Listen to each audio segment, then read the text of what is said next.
Welcome to the special session on creativity. I'm delighted to be joined by the wonderful Laura Bacon. Hello, Laura, welcome. Hey, yeah, it's amazing to be here, and yeah, I just feel at the moment everything's really ripe for us to be going really deep into what creation is, because the space that we've all got at the moment is just giving us a blank canvas for that. So I'm really excited to kind of Yes, go into some of this tonight. fantastic.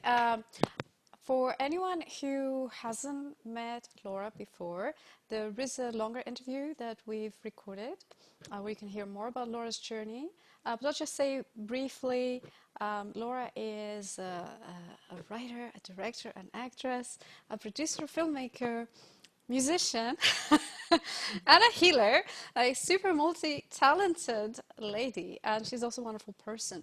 And one of the things that I really adore is the power of Laura's expression, and I also love the way that she channels. Like, there's a feeling of channeling of energy and a real strong connection with spirit. So, Laura, thank you so much once again. And I just can't wait to hear your take on the creative process, especially now because our freedoms are heavily imposed upon at the moment. The future may seem uncertain, and this may be a strange time to be thinking, what, creativity? How? I'm in this prison. So what about creativity now, especially at this time and moving forward? Yeah, I think that's really important, because I think creativity before was maybe that people saw themselves as having to do it to make a success of something, to be the top singer, or because we were living in a consciousness where it was, one at the top, agreed kind of thing, where we're looking to that. And now creativity, we're moving into the energy of creativity is actually connecting to your true, authentic, divine nature. It's beyond what the outcome is or where you want to get to. It's just in the actual state of being. And as the planet has gone through this incredible great shift as little collective cells within this planet, we can tune into that energy that's around us and see that it's actually helping us to open to go into this gift, which has always been with me since a little girl. I've always seen it as that there's a gift inside each of us, that we come to earth and it's wrapped up. And with all the layers of conditioning and trauma and things that happen to you as you're going through life, you often forget to sort of unwrap it. So you forget to see it.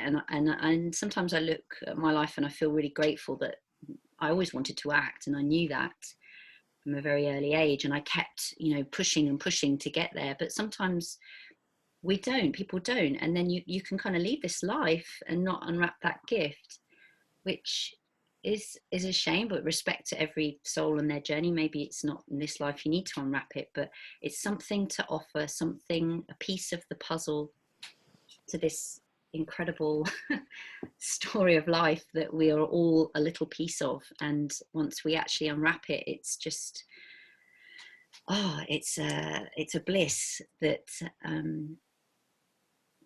that's why we came here, I think. Yes, it's a divine plan, isn't it? Mm-hmm. Through every single one of us.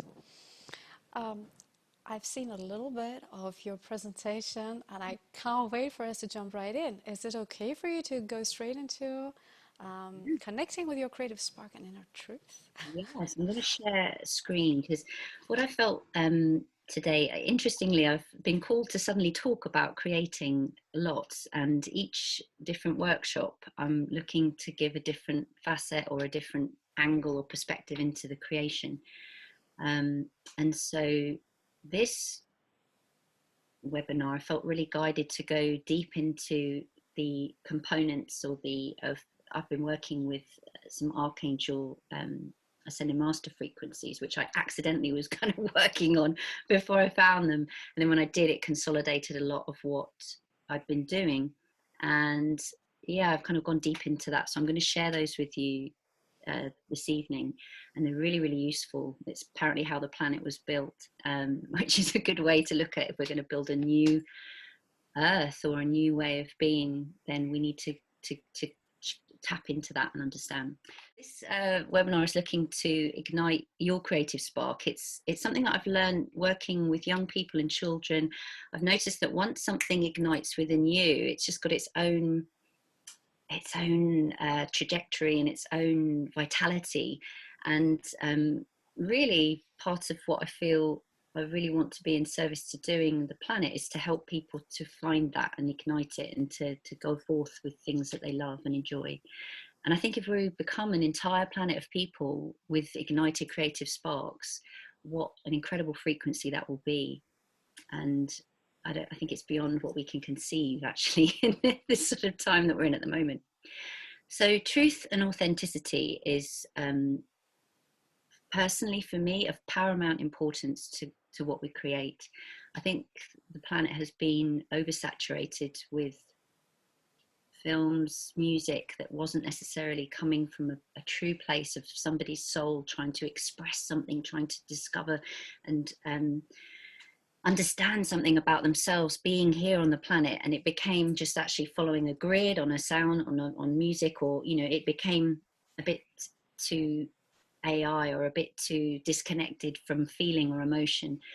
And so in having this time and this space now that we've all been given, it's like I really feel it's this sort of caterpillar cocoon phase that we've gone into, so that we can go back to what is my truth, what am I, when all the distractions, the job I don't like, this I have to go and see, the person I have to do this, when all of that's removed and you can go into that kind of chrysalis, what is your truth?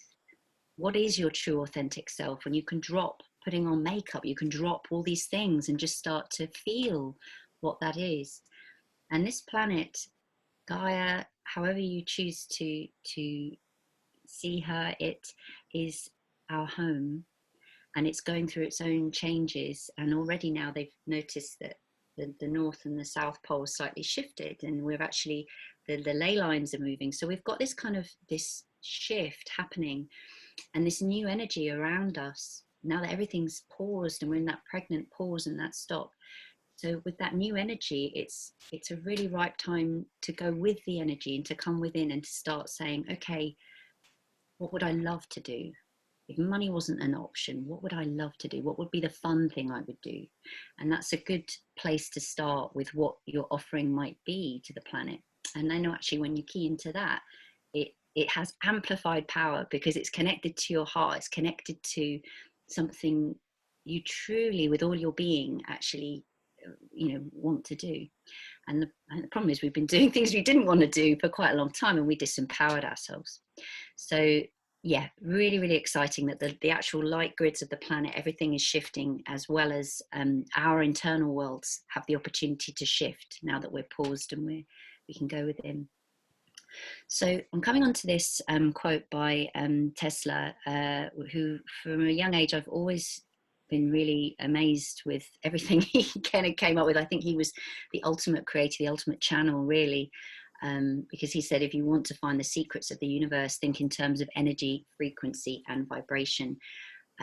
We are jiggling light frequency atoms, and we are a frequency. The thoughts that we have create a frequency. We're creating, building the reality around us, and we are the master creators, actually, to be in this life that you're creating. But I think the money, the other jobs, the other, they've kind of clamped on, and they've actually distorted our frequency, if you like, or got us out of harmony with the universe. Tesla, the ideas he was coming up with, this is groundbreaking stuff. It's stuff that you cannot even conceive, because he totally was free and in that channel able to access it. And I think more of us, once we can now put everything down, have that opportunity to tune into our unique energy, frequency, and vibration. So everything is light, sound, and frequency. So when we just come back into that and trying to not get so preoccupied with the physical and the things and the stuff and again the overstimulation, the vision that we get with everything, and thinking of all the things we should have or what we should be doing, or and actually come back into that, then that's for me where pure creation can begin from. So the keynote is really, really important to my truth, as I've done this work working with the ascended master energies, is that the keynote is this frequency that you come to earth with, that you're born with. And it's a sound that we can't hear. It's not available to human ears, but it's a vibration. It's in your aura, and it's what you're emitting at all times. That's why when you meet certain people, you kind of go, oh, I really like this person, or you might not another person. And normally when you don't feel such great vibes from somebody, it's because that keynote has become distorted. They're not in their authentic true self. And actually, as we, you know, from a baby to all of the experiences and all of the conditioning and all of the, you know, the traumas and things that happen to us, it starts to get the radio tuning out of tune. And so therefore you're not attracting in all of these wonderful connections from the universe, because you're out of harmony with the universe. And so our soul's gift to the planet, I think, really is only when we can retune back into your actual keynote, when we can drop all of the, oh, okay, that's not my thing, that's something my dad told me, or this is, you know, you can clear it, and then you get back to that actual true key frequency. And personally, for me, it's incredibly exciting that we could all get back into our keynote frequency. Imagine there was a whole planet full of beings just at their keynote frequency. What that planet might do. And I don't go into conspiracy theory too much, because I feel it can affect my keynote frequency, because fear and all of these things start to distort it. And yes, we need to be aware, but I feel that something has been stopping us all from being there, because that's quite a powerful thing to have all these beings just living from a place of truth. So now that's starting to change, and what a gift to find your own unique frequency. And it's normally all the things that make your heart lift and make you, you know, feel excited about the world. That's generally in your keynote. And it's amazing as well, what once you get into it, the wonderful synchronicities and people you'll meet, and because you're literally in this incredible symphony with the universe, which I think Tesla really kind of struck upon. So that's the keynote. This is something that I've kind of woven together through my learnings again with the books, but what we're looking to do really is, it's about weaving our momentums, weaving our energies into the tapestry of the great divine plan together. For me, it's like a tapestry, but it's not, again, like the visual tapestries we see here. It's an energetic frequency, and your story, your gift, your frequency is a piece of that puzzle. So it's just daring ourselves to unwrap it, daring ourselves to be quiet and go into that, you know, uncomfortable place to actually reveal who you are. It's a little about pulling your pants down and going, this is me, this is my offering, and this is what, you know, I would love to share. And actually, you know, there isn't the people love it when people are doing that. So I love it watching somebody really giving everything with their singing or whatever. We want to see people doing that. So yeah, I think we've all got to start weaving, really. That's my main thing. So creating, to my truth and along my own journey, has become, it's a channeling. And at the very early start of my career with creating, I wasn't really in control of that, and I was quite out of balance and sort of channeling in a very unsafe way. And it's taken years, good 6 years, to be able to actually come into a balance with that, and to understand the energy that I'm working with around me when I am creating something. And it's interesting, recently I've gone back into the very first things I wrote and doing a bit of refining on them. And I'm in a completely different space. And it's through starting to honor and respect the fact that when we create, we channel, and everybody can channel, and everybody can create, and everybody has that ability. It's just the mental blocks and the conditioning, or, you know, that pyramid consciousness of Beyonce being the best singer ever and I'd never be her, so I can't sing, or whatever it is, that stopped us from actually accessing what we're really here to share. So I always like to do a preparation before I create now, to clear the mind. And I've said this before, I see it as that the mind is a garden that needs weeding. Mine was very, very clogged towards the beginning of the explosion of my creating, because I sort of became addicted to creating in a not very healthy way. And now I try to meditate twice a day, morning, evening, and it's just kind of weeding that garden of your mind, because if we want to grow things in it, if we want to create a beautiful garden and a nice landscape and healthy plants, then you really have got to create the space within that. So also, it's not just the space in terms of stagnant thoughts, it's thoughts that doubts, fears, anxieties, questions about why you feel you should be creating this, and I call it kind of mind clutter. But one of the ways that I can and I actually started doing this before I'd kind of gone into the energetic sort of spiritual path. I would often sit and hum to myself, and humming is just because it was kind of comforting. If I, you know, I didn't have, if I was stuck on an idea or something like that. So actually, when we hum, I've got a friend actually who runs humming workshops, and you're kind of connecting often to all the chakras in the body. You're starting to get the channel, which is your channel through from your root all the way up to your crown, which is looking to then open to receive and to send out.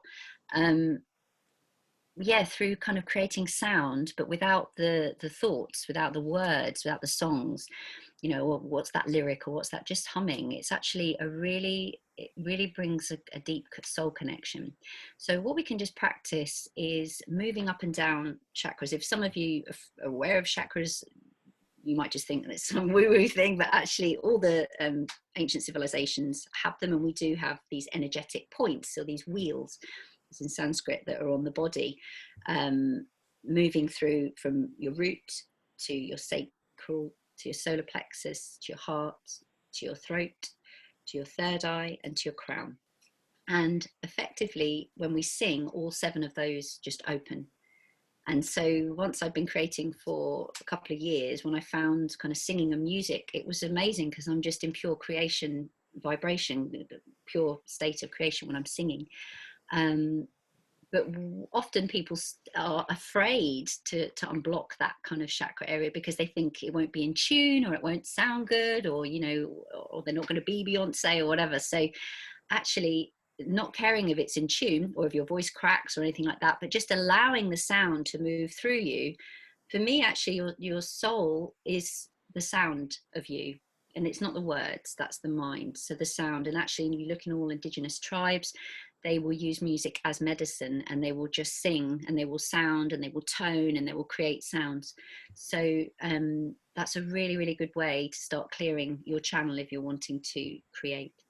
So we'll just kind of begin by, there's many different, you can start investigating about this yourself. And the other beautiful thing about creating is it's your own journey. You'll find your own, once you start saying, yes, I want to create from this place of truth, you'll be on your own treasure hunt of which ones will come to you, and which ones resonate and which ones don't. I'm just going to share a couple. You can just put your hands on your kind of tummy at the bottom, and you can just hum something. So and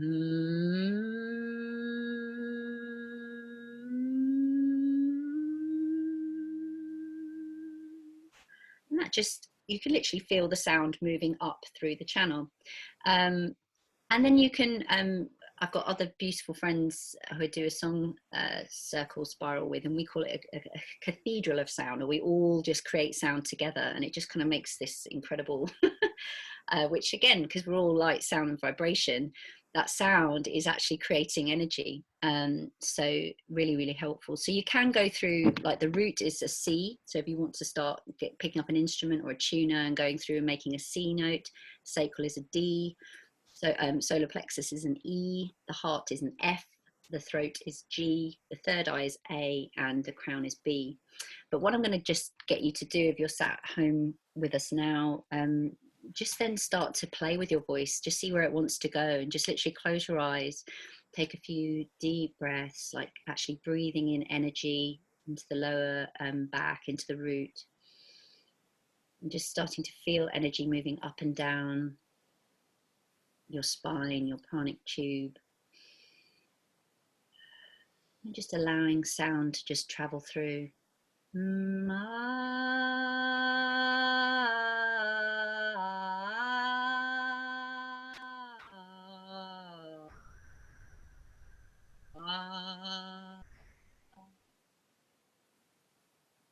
after you do let sound come through, you'll just tune into yourself and just start to feel how your vibration feels differently.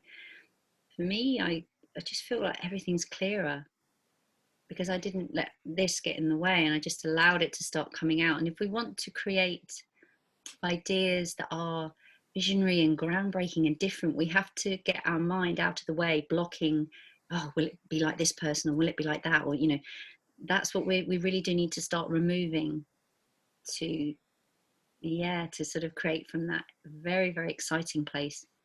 So when you create, you're activating the energy centers of the body. So see it as, I always see human beings, us, as a bit like we're radio receivers, and the chakras are kind of like dials. And so if you have got addictions, they can be stuck kind of in the sacral chakra, and sacral is normally where we create from. So it's really interesting when you start kind of going more on a healing path, or looking into what things you want to let go of and welcome more into, because they are part of your creative experience. Yeah, so that's just a little bit about, so that's Nadia Yoga. If you want to know about toning vowels, and you can just have some fun creating sound and seeing where it takes you. Another final really important breath work that I learned, actually, after I'd been creating for about 3 or 4 years, I actually went on a channeling course, and was suggested to sort of work with this breath every day, and it really did change my life. It's an amazing breath. It's Nadi Shodhana, and you sit in the Jhana Mudra like this with your left hand, and we're just going to go through, I'm just going to have a quick sip. Just going to go through a couple of breaths, but we're going to be, effectively, it's kind of alternate nostril breathing, and it's a channel clearing. That's what Nadi Shodhana means. It's to clear the channel, and what it does is it unites the left and the right brain, and it the breath itself, it's kind of like climbing a mountain is how I envisage it, and going up and down. Once you've done it for, I mean, we're going to do it for a minute or so, but if you can go into about 5 minutes of it, at the end, it's absolute bliss. You feel so grounded and yet so connected, which is the perfect state to create things from that place of expansiveness, but you're really kind of safe and held. So we kind of take the two fingers here, and we've got the Jhana Mudra there, and then just sitting on your chair so that you're feeling kind of as balanced and as equal as you can be. We're going to take the thumb and pop it onto the right nostril. And we're going to, first of all, be breathing up the left side of the body, which actually then connects to the right brain. So we're going to take a deep breath, imagining from the bottom of your spine. We're going to take a deep breath, feeling all that energy going up to the top of your head and creating a kind of ball of light at the top of your head, and holding it and holding your breath. You should just feel it almost glowing at the top, and then switching and breathing out, coming back down the channel. Keep going with that and breathing out as much as you can. When you get to the bottom, just holding it. We're going to breathe back up this channel, going back up the mountain, breathing in.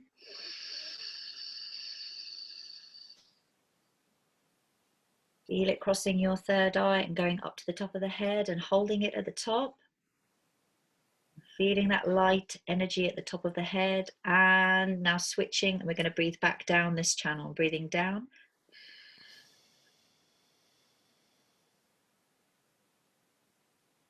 As far down as you can go, just expelling all of the breath out, and then just waiting at the bottom for a moment, and then drawing in, imagining it's light energy that you're breathing in, drawing it in.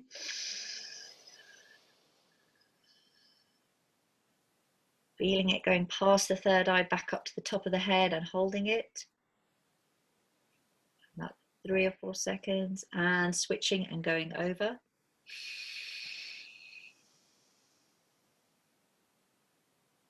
And one more, we're going to go back up.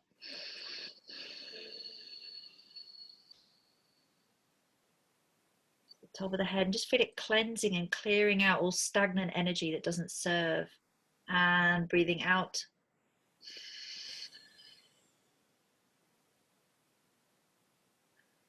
And just bringing your other hand down into Jhana Mudra.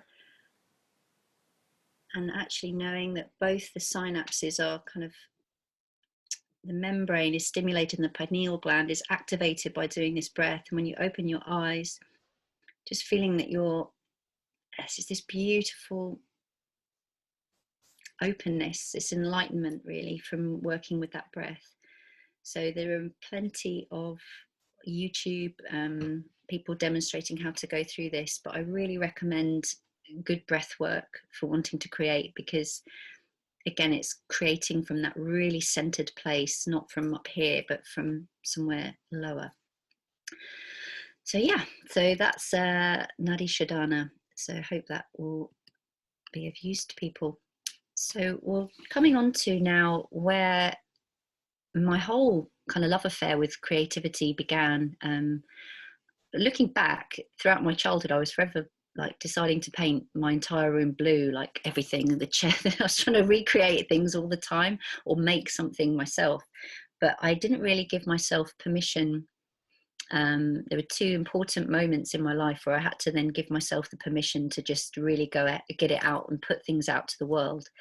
And this moment happened in 1998, when I was 18. I went to India, and it was a very, very expansive time, but it was lots of highs and lows. I lost a friend out there. A friend died in front of me, which was harrowing and awful. And suddenly I was shown about life and death and the vitality of India and the trickiness of India, and so much was happening. But this all happened just when I got to the end of my kind of stay there, and we went to this beautiful place called Hampi, which is a sort of paradise, if anyone's been there. Incredible vistas and views. And this particular swing that I was sat on had a ravine just underneath it, and people were saying, "Oh, I don't know how secure it is." And I was like, "No, I'm going to sit on it. I am. I'm going to sit and have a swing." And it had this incredible long kind of swing. But as I took that first swing out, I suddenly was just part of the vista, and I was flying and I was completely free. And I just, in that moment, thought everything is possible. Everything. I have a life. I have a body. I can do anything. I can go anywhere. And it was with every swing, it just seemed to vibrate inside me. And I never lost that memory. And when I started writing, I was not really giving myself the permission sometimes to share it or even to start. And so that kind of memory came back, and that just dare to live your dream. This is a dream that we're in, but really live it to the full. Everything you would dare to do, just try it, because life's so much sweeter when we do that. And then when I set up the film company, I decided that the emblem would be a tree with a swing on it, to remind myself that, in that trapeze moment, that everything was possible, and I was safe and I was held, and I wasn't going to fall down a ravine, and I could just swing into this infinity landscape. So permission. I would say most people that I meet who are really struggling with the pain of not being able to create, or they have been sitting on an idea for a really, really long time, or they can't finish something, it's just the permission. You have to just let go caring whether people are going to like it, not like it, and all the mind questions, and just go, I'm just going to do it. I'm going to swing and swing out into the unknown. And it's amazing. So that's my permission. And now kind of moving on to this mighty mountain. So this is Mount Shasta. And Shasta, funny enough, in Sanskrit means teacher. And I had been writing away for 2 years solidly, and had a very dark night of the soul, where I had basically been writing so many things back to back. I hadn't given myself enough breaks, and I'd lost feeling in my hand, and I was not healthy, and I was not in a good way. And after this dark night of the soul, I had a panic attack where I thought I was dying. And when I woke in the morning, there was a card which someone had given me to see an osteopath. And he also was a Reiki master, and he gave me sort of osteo release for my neck, so I could feel again, and also gave me some Reiki and suggested that I should train in Reiki, which after some kind of distraction, I eventually did, and it totally changed my life. I had a huge, I would say, Kundalini awakening, and everything shifted for me in that moment of being attuned, and it then became a real path of healing and creating and finding how to marry a balance between how we can open to create in a safe space. And then, as I mentioned, my friend was running a workshop and happened to have a little excerpt from this book, which is called The Seven Beloved Archangels Speak. And I didn't know anything about the book, but as people were reading it, I felt every single cell in my body just tingling. I was like, whoa, these words, I've never heard anything like it. And so I asked her, and she said, yeah, they're really, really difficult to get hold of, these books. They were written in the 1950s. They were written in Mount Shasta.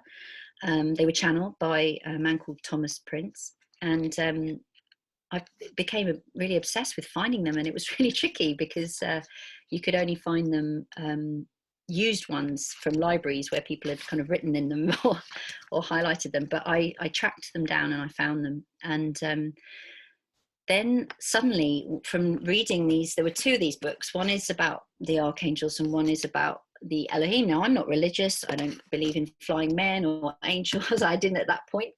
But suddenly everything that was being explained in the book in terms of energy, because that's what I really do believe in, because I can feel energy, is what, to me, my truth, these are. They are energetic frequencies which match the 7 colors that we see on our rainbow and that make up the colors of the planet.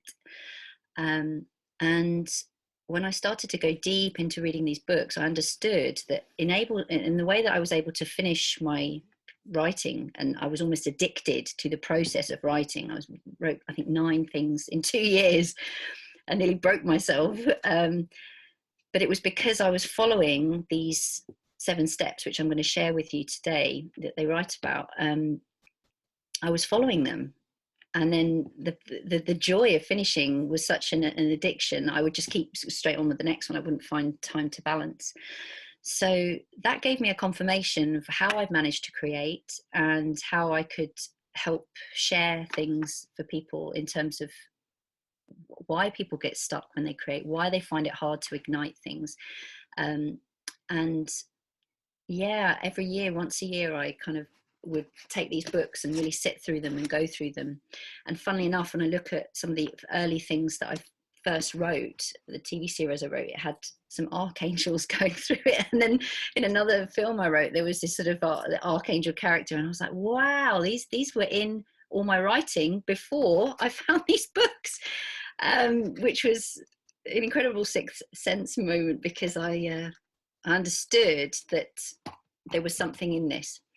So then I had the books, and they sort of these sacred books that I would take with me to wherever I was living. And then about 2 or so years ago, I started to get called by this mountain. And by called, I was dreaming about it. I was told in a dream to go. I started seeing the mountain in clouds, driving along, or in a bush, or in the shadow, or the mountain was consuming my thoughts, and my subconscious was calling out to me to go.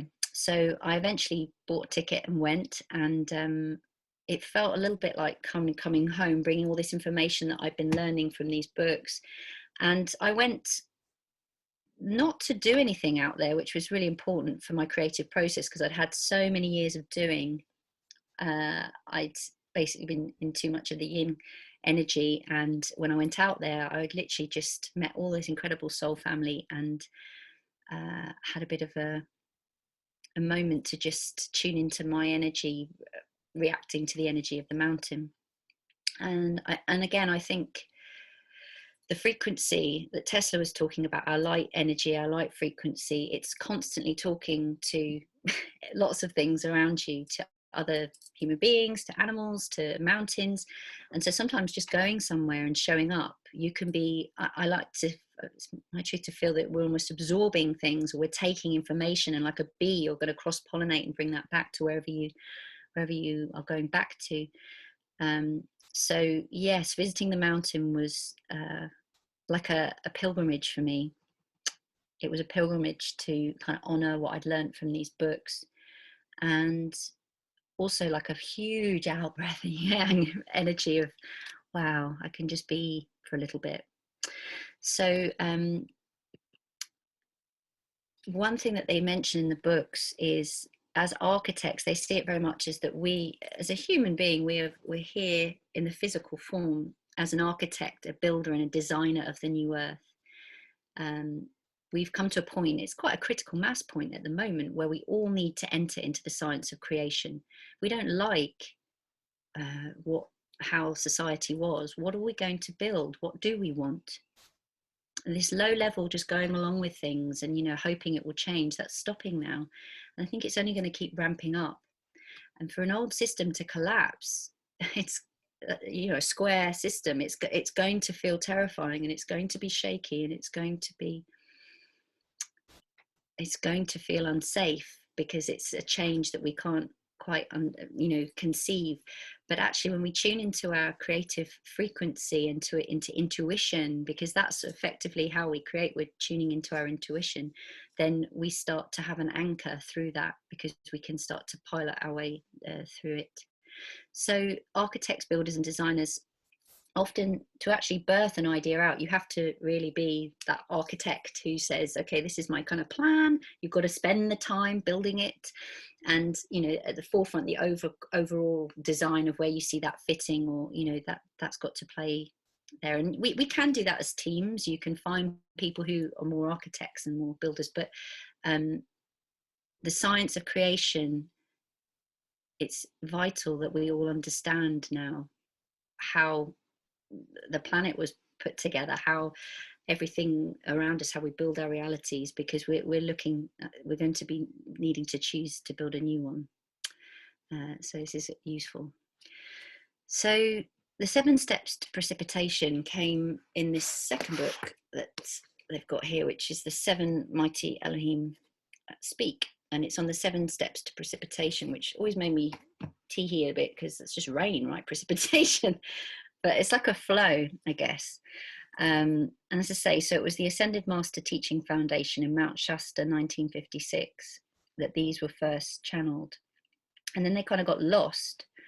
And I think there's a real resurrection and a renaissance now of everything happening at the right time. So when you go deep into the books, it kind of explains that they were the master builders of the earth, and they were kind of called to create, in this way. But again, I feel them as an energy that created this, because everything is all the colors and everything that we see, it comes from some form of light frequency energy that's helped to make it.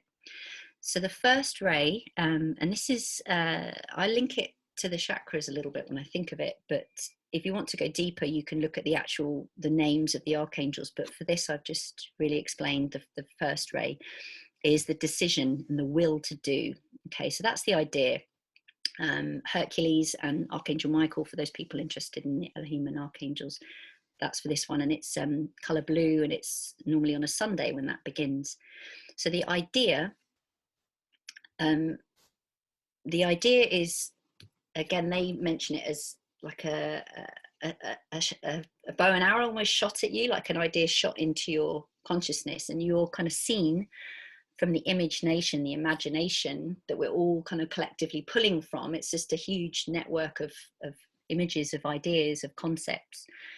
And when you get that bing, that light bulb moment, I've got this idea. That's the kind of boom, something's been shot into you by a deva, they would say, or this sort of little energy. And you've been chosen for a reason. There's something in your soul's mission, or something about you that is connected to it, or something that means you would be a good host to, because they can't make these. We're the ones that can make things happen, because we're physical.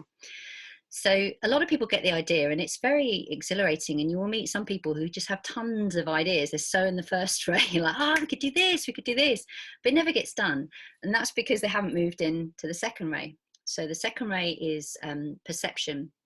So I always see it as like the first ray comes in, and this is my truth, it's not written in there, but it's just how I've kind of experienced it myself. So the first ray is in the crown, and then the second ray kind of comes into the third eye, and it's about perception and illumination and seeing the vision. And that's the Elohim Cassiopeia and Archangel Jophiel, and that's like a sort of yellow kind of color. And you don't have to do these things on a Monday, but it's connected to a day as well, Monday.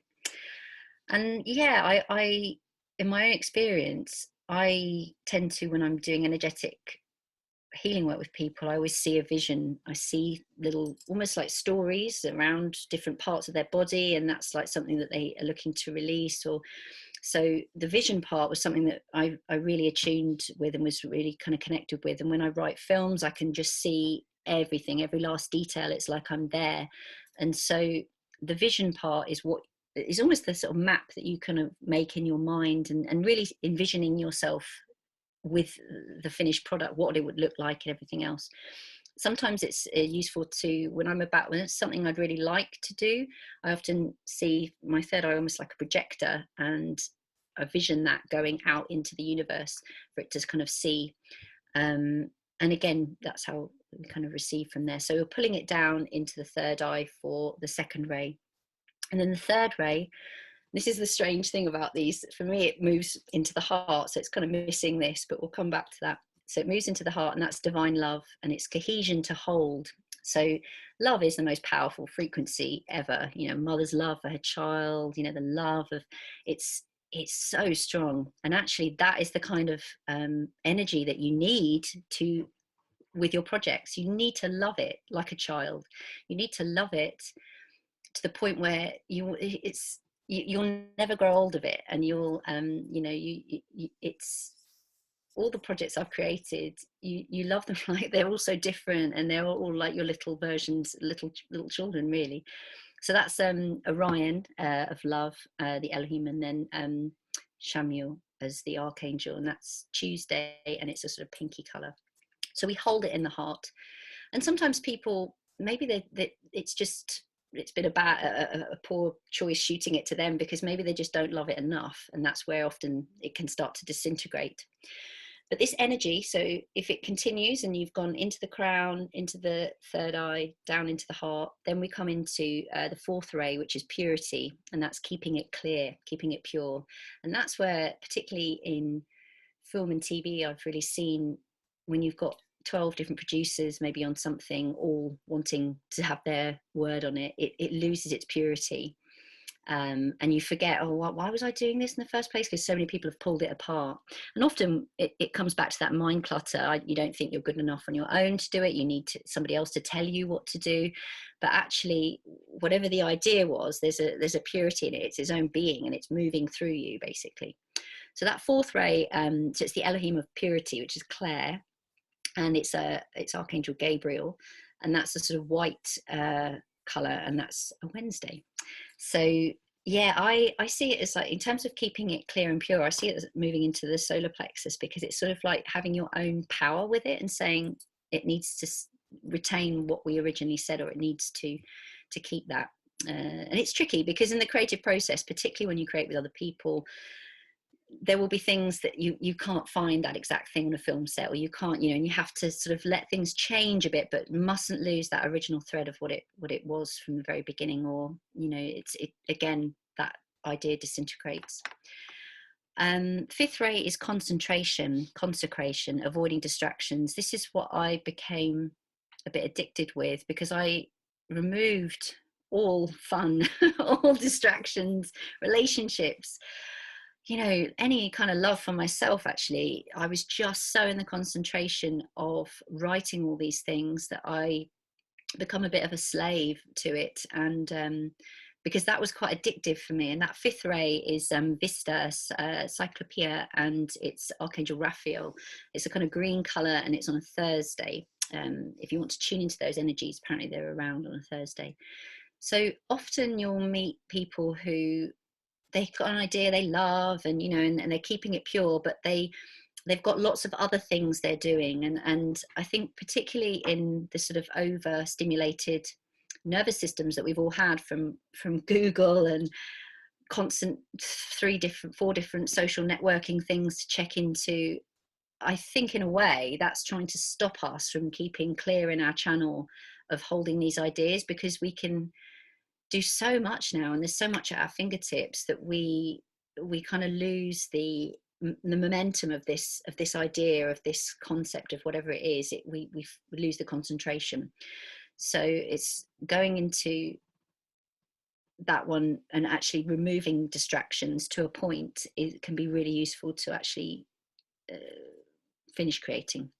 And then this is the strange thing about this book, is that the seventh and sixth ray are switched around, and they're there's no mistake or anything. They've just said, no, actually, we needed this ray to come forward and to come before this one, but it will still be the seventh. So it's great when you read it. It's they explain in their own way why. So the seventh ray is invocation, and that's the violet fire, which is perfecting, and that's the rhythms of invocation. So once you're concentrating on your idea, you're avoiding distractions, you're present, you're really here with it, then that rhythm of invocation, I always see it as a bit like a ripple or a wave. It needs to have a repeated action to get it to go somewhere. And this is where I see most people fall at that almost last hurdle, because they say, well, I did it a few times and I didn't get much response, or I tried that, and but actually, if you continue with the rhythm of invocation, eventually it will crown. And the sad thing is that if you let that go after you've done all this work and you've moved through the first ray right through to the seventh ray, and then you just give it up because you think nothing's come at that point, then what happens is that idea goes back into the universe, but it's really charged up as an energy, and then somebody else, that could get shot to them and they could like make it happen in a second because you've done all the work. You've given that all that frequency to it. Okay, so it's a birthing. This is a birthing where you're creating a being in this concept or whatever it is you're looking to make. And so for the sixth ray, that's the Elohim of peace and tranquility, and it's Uriel is the archangel. Friday is the day associated with it. It's a gold and ruby color. And then we come into the sixth ray, which is this final peace, calm. Okay, and that's once you've done all of that, it's a bit like being in that masculine energy, like I told you I was in before I went traveling. And then I really hit upon the sixth ray when I was in Shasta, because there was this peace and this calm, and actually that sealed and forms in your idea. And funnily enough, when I came back from Shasta, suddenly all these doors were opening in terms of projects and things. I hadn't done anything. I hadn't gone out and asked anybody, but I really understood then that in the being in the yang, in the feminine, I was giving it the space to seal everything in. So that last ray, oh sorry, I've just switched them around actually, sorry. So because we've switched them, the sixth ray is actually the peace ray of tranquility, and that's the Friday gold ruby Uriel. And the seventh ray, the violet fire, is actually Zakiel and Saint Germain. So that's a violet colour and is on Saturday. So it's just got that strange twist at the end. But what is claimed in the books is the gift that you create through following these steps will live for eternity. So whatever you create, and it becomes sacrosanct, it becomes solid, it becomes here, and people have enjoyed it, that lasts for eternity. So that can be each of us, that gift, whatever it is you're looking to leave behind. So the will to be, the will to do, the will to become, these wills are important because often people get really stuck with thinking about something they want to do and not actually not actually sitting down with it and giving it the space to actually allow it to become. So I kind of use that one quite a lot.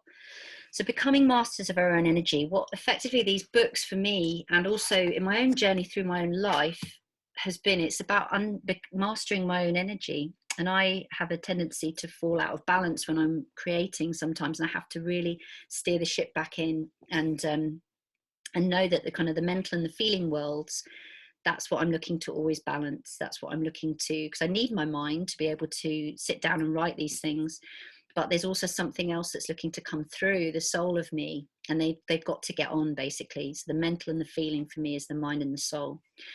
So together, if we can do that, we experience the bliss of living, and true creation can flow.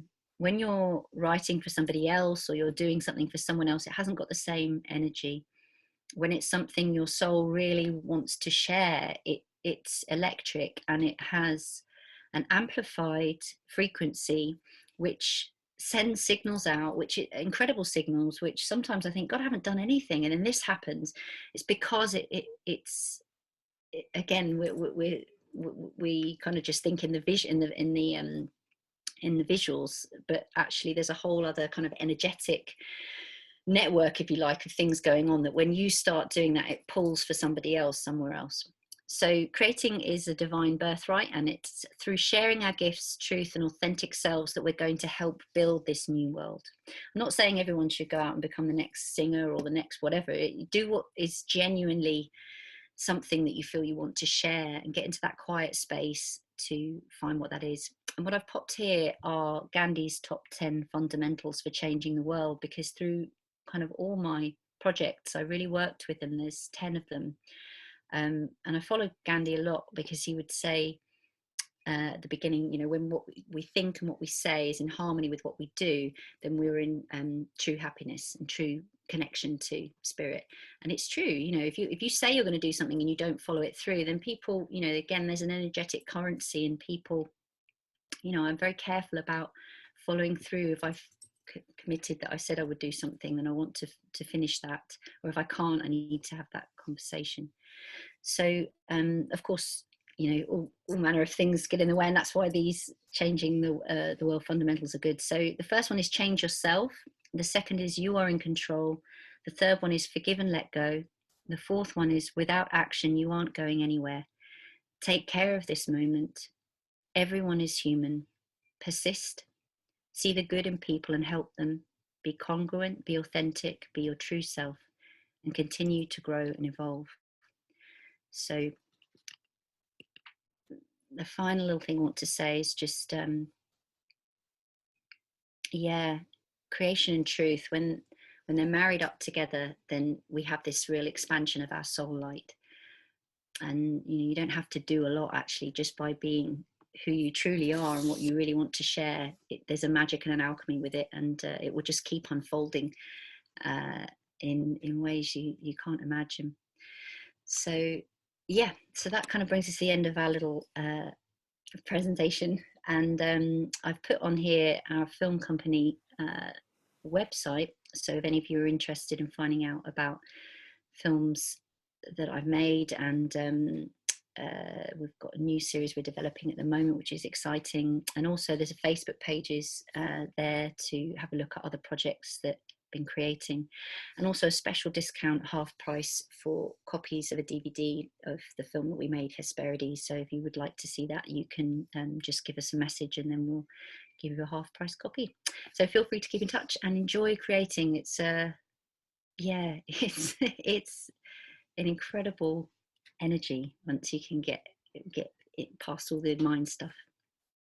Everybody's on their own journey here, and certain things will resonate for certain people, but it made me see, actually, a lot of friends I've had, or people that have contacted me, who are struggling to get past something. Actually, there's an energy that they're lacking to get to that end point. And often, life things come in the way, but yeah, it certainly is. It's creating a sort of sacred space for yourself to say, okay, this isn't just writing a song. This is actually, I'm channeling, I'm connecting to something.